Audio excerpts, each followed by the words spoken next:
Hi everyone, Anita from Huon Salmon here. Thank you for tuning in to our first Secret Pantry business episode today. Today we have Ben Milbourne with us, joining us from his kitchen. Thanks for having us, Ben. Welcome to my house. All right, Ben, what are we cooking today? We're making Mediterranean salmon parcels, but I say Mediterranean, it can be any flavour that you want. And as you'll see when we put them together, you can just go down whichever food genre is your favourite. You can hack into that as you go along.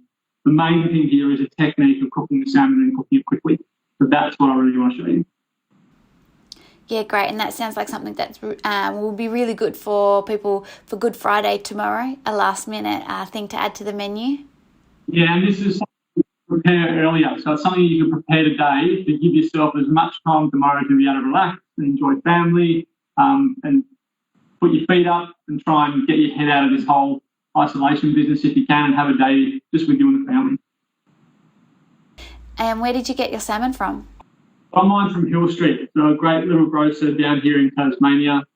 They stock local ingredients, which is fantastic. I think especially during this period, being able to get back to local growers and local producers is it's a huge opportunity. You want to try, if you can, to stay away from the big supermarkets. Getting in there now, there's lots of people in there. There's rules, and there's rules everywhere you go, but if you can get to a local butcher, get to a local baker, get to a local fishmonger, support those people. The biggest fear I have after this whole thing happening is that when we get back to normal, we're going to lose some of those smaller independent growers and producers and sellers. We don't want to do that. We want to come back to some sort of normality that we know. So if we can support those people through this really tough period, you're going to shore them up and make sure they're there when we go back to a normal. Absolutely, and we believe in that mentality as well. I think it's more important than ever to support locals, so I appreciate you sharing that message. All right, so how do we start? First, I've prepped everything, and this is something that people can do at home, which will save you a lot of time. When you're in the prep phase of doing your dinner or getting lunch ready or whatever you're doing, prep everything first and then move on to the cooking component. And you'll find it just makes life so much easier. It's so much more enjoyable time in the kitchen. So I've got all of my Mediterranean sort of components here: broccolini, asparagus, fennel, red onions and tomatoes, olive oil and lemon. And then I've got my salmon. I'm going skin on. You can take skin off if you want to. The reason why I'm keeping the skin on is I'm cooking this in the fry pan, not in the oven. So I'm going to have some pretty severe heat coming from the bottom. And it just helps that the skin's a lot tougher and can stand that really high heat. And I actually enjoy the skin. It's got some really luxurious flavours and mouthfeel to it. The first thing I want to do, you get these. I've just got foil and baking paper here. So I need one piece of foil and one piece of baking paper. And why both? Why are we using both? Well, the reason, you can get non-stick foil now, but that's kind of relatively new. You couldn't get non-stick foil in the past, so I don't want anything to stick inside this parcel. When you unwrap it, you can almost eat this dish out of the parcel on its own, so there shouldn't be any wash up involved afterwards, which is great. So you put the baking paper on there to make sure nothing gets stuck or sticks inside. First thing, some olive oil down on top of my baking paper. Then my salmon first, like I said, skin side down just to protect it from that heat. Salmon, then a couple of bits of fennel. Cut your fennel pieces reasonably thin because it's only going to cook for 6 to 8 minutes, so it's going to steam. So we want it to be nice and thin so that it's cooked through and it's nice and al dente. Some broccolini on top. Then I've got tomatoes. Now you can get cherry tomatoes all year round, pretty good, but at the moment, tomato season. So if you want to just get some big, fine ripe tomatoes and then just de-seed them and throw them in. You can put the seeds in there and help add to the sauce, but most people don't like picking the seeds out of their teeth. A couple of bits of asparagus, tips and the stems. Then lemon juice. You want lots of lemon juice and lots of olive oil because that's going to create the sauce. Yeah, delicious. Yeah, that you're going to end up eating. So big squeeze of lemon juice, especially with these flavours. Lemon juice is great. This is where I was saying you can come up with any different flavour profile and salt profile that you want. So I'm doing Mediterranean because it's that time of year here in Australia where you can get hold of these great Mediterranean ingredients. But you could do Italian if you wanted to. You could have basil, parsley in there. You could do Mexican if you wanted to, do coriander. You could do Southeast Asian with coriander, garlic, ginger, some soy sauce instead of lemon juice. It's completely up to you, whatever flavours that you love. Completely customisable then. Exactly, and it's kind of like making the whole idea of getting people around. It's almost like you build your own taco or build your own fajita. Yeah, nice. You can have all of it chopped up on a board. People can come and grab their piece of salmon and then put what they want in the parcel, wrap the parcel up, and that can sit in the fridge for a couple of days, and then you grab them out as you need them. So you might not want them for tomorrow's dinner, or you might want them for lunch tomorrow. Have them in there and then grab them out when you need. Just take them out about an hour before you're going to cook them so they get up to room temperature. What a great alternative to pizzas with the family. You know, that's more the typical thing, but this is a healthy, fresh version. That's fantastic.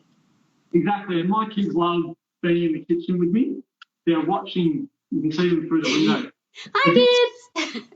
Light and the camera thing to come in. So that's my little boy, Jack, there, staring through the window. But they love doing this sort of stuff because they get to make their own dish. And they're really proud of when they do it. So just get another bit of foil, another bit of baking paper, pop that on top, and then all you're doing is crimping up the edges together. You just want to create a seal that the steam can't escape from. So fold those over. Now, I hear that MasterChef is launching a new series on Monday. Obviously, this is where your cooking career really launched, and I hear you're back. How did that feel to be back on the same TV show and with the crew?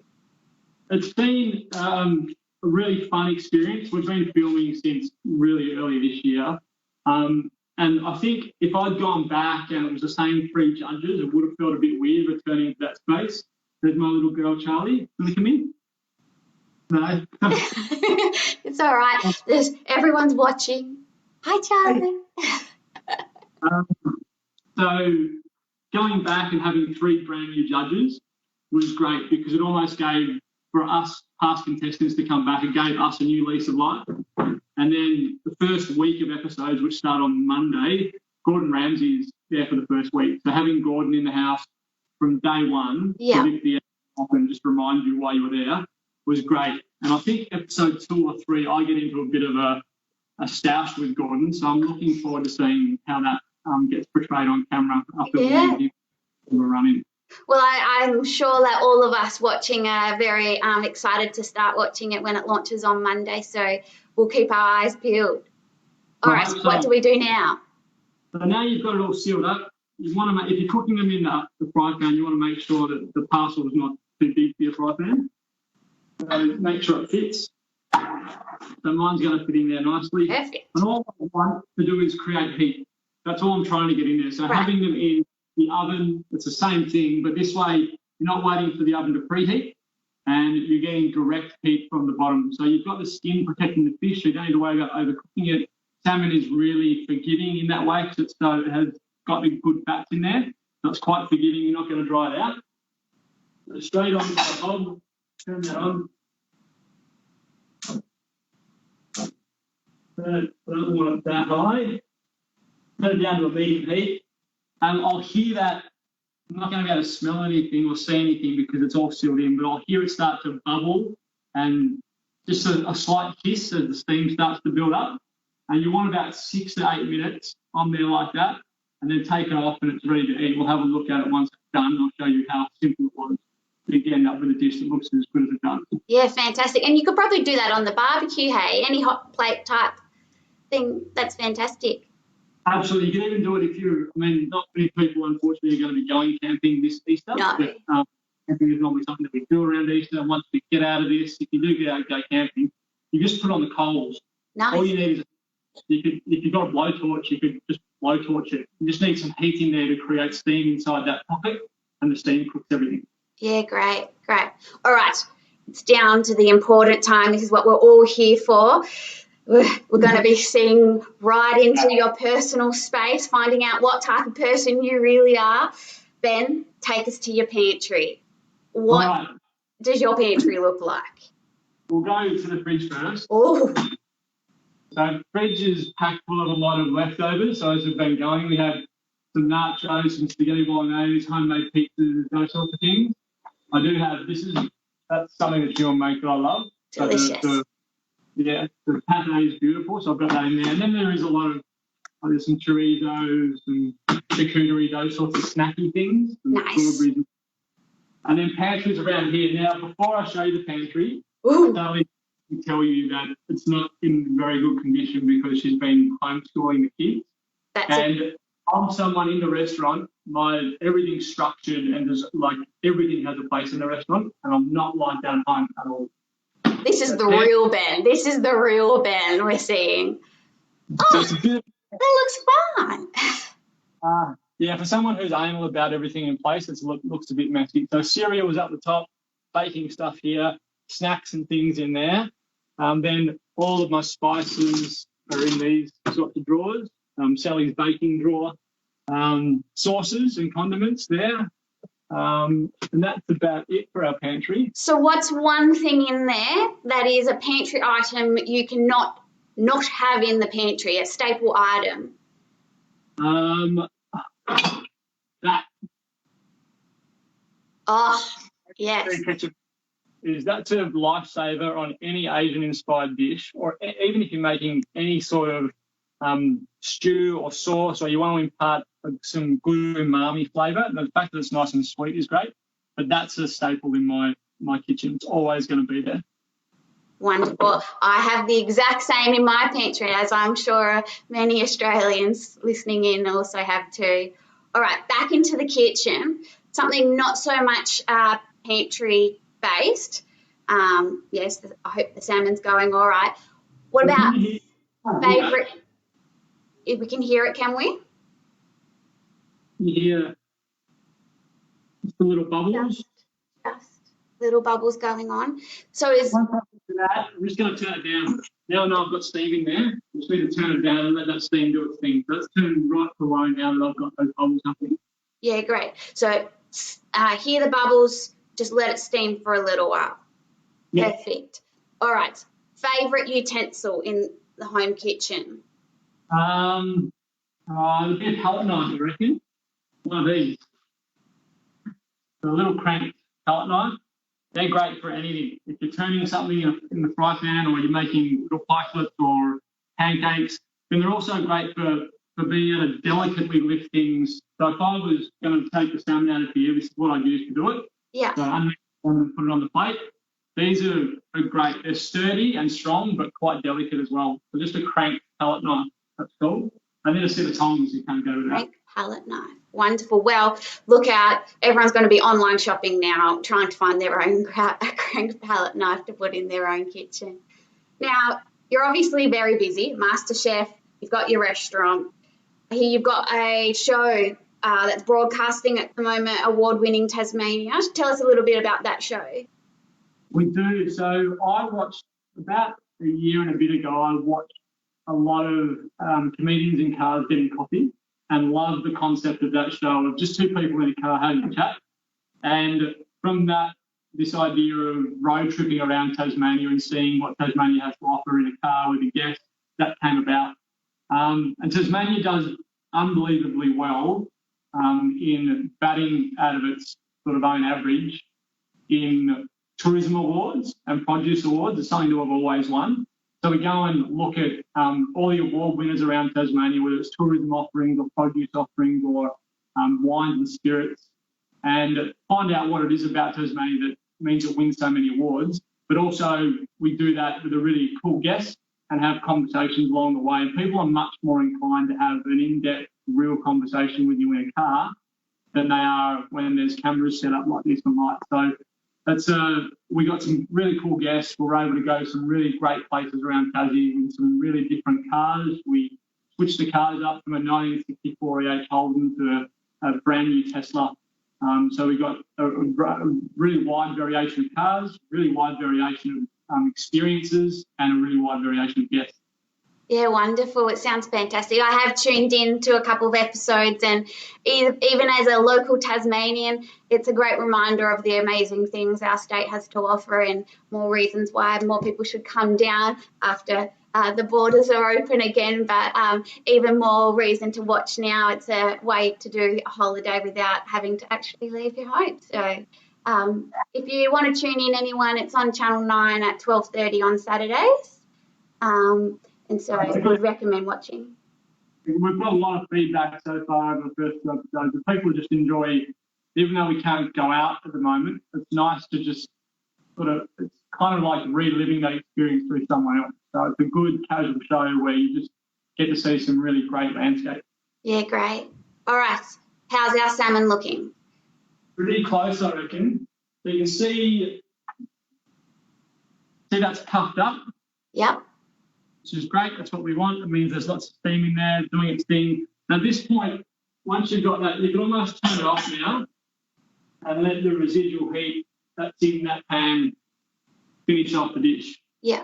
So turn it off now. You can start to get all of your sort of utensils and stuff ready, and then grab it when you need it. Now, this is obviously set up for one person, and then you can slide this one out, and then the next person can go in. If you've got a bigger barbecue, you can put them all on there. Or if you're having dinner with your family, I mean, we're 4, so we probably do half a side of salmon. I think I've got it.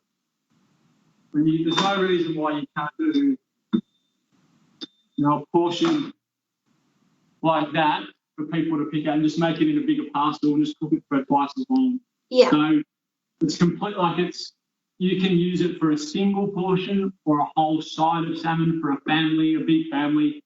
And treat it the exact same way, just cook it a little bit longer.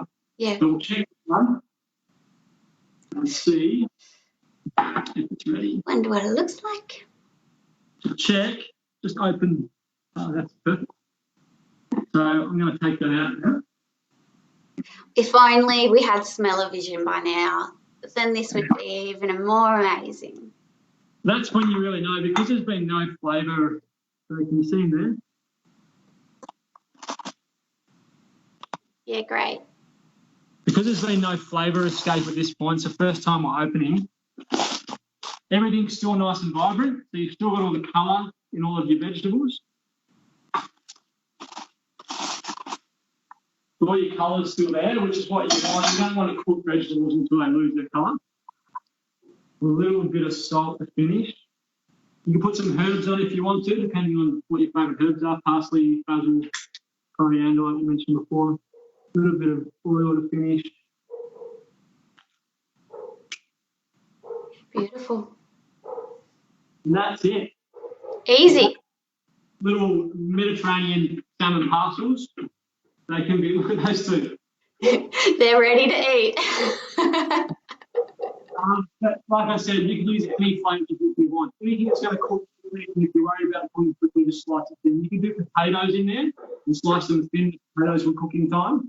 But very versatile, as you can see, really, really quick. And if I wanted to, I could eat that and not miss my bowl up. Delicious. We're all very envious of you right now. I could eat that whole dish and throw out my foil and my plate. Would be perfect. I wouldn't have to wash it. Easiest meal. Easiest meal. No washing up. Easy cooking. I mean, there's no reason why that can't be a Wednesday night meal. Come home from work or come out of the office working from home and straight put that on there. Grab it, put it straight on the stove, or leave it for a little while, get it out about an hour early. Or if you take it straight out of the fridge, which you can, start on a really low temperature and slowly bring that temperature into it. But it's healthy, it's fresh, it's quick, it's making use of ingredients that any person can put in what they love. So you don't have to follow this recipe, you can mix it up for your favourite ingredient. And it shows you how simple it is to cook salmon at home. Absolutely. That kind of food, you cannot go wrong cooking it this way, because you've got that little bit of give in those good fats that are in the fish, but you're not going to dry it out. And because you're steaming it, that's never going to happen. It's going to be cooked delicately. And because you're protecting the bottom with that skin, so you can see the skin's got a it's hardened up and there's a few little dark spots Yeah. where the heat comes from. Because we've got that skin protecting us, that fish will come off beautifully cooked and moist, and the skin just stays there. We don't have to worry about cooking it or burning it. Wonderful. Look, we've got someone here requesting if you deliver. I'm not sure if you can get this Huon Salmon parcel dish, but Charlotte Jack is still open, right, for takeaways? We're doing takeaways on Thursday, Friday and Saturday night. And we've been doing enough to be able to keep the staff employed, which is really all we want. As long as we can cover costs and keep our staff there through this period, that's all we're after. So hopefully people keep supporting that. Support your local, whatever it is, which your local fishmonger, your local butcher, your local restaurant, because that's the only way you can guarantee that they'll still be here when this is all over and done with. We do not want to get to a point in 6 months' time, things go back to normal and everyone complaining about their favourite restaurant went under or their favourite baker went under because they didn't have the support they needed during this period. Absolutely, absolutely. Well, thank you very much for joining us. For anyone that's missed part of today or wants to cook the recipe, I've already got comments coming through that it will be on the menu tomorrow. We'll put the recipe up on the website so you have access to it, and the video will be available on our Facebook profile. So thank you so much, Ben, for joining us today and sharing with us this recipe and your pantry. It's been great. Thank you very much. It's given my kids something to watch too for the last half an hour. They've been sticking their head through that door. So as soon as we turn off, I guarantee they'll race in here and probably have that for lunch. I'm glad we could be of benefit. All right, have a good Easter. See you guys. See you, bye.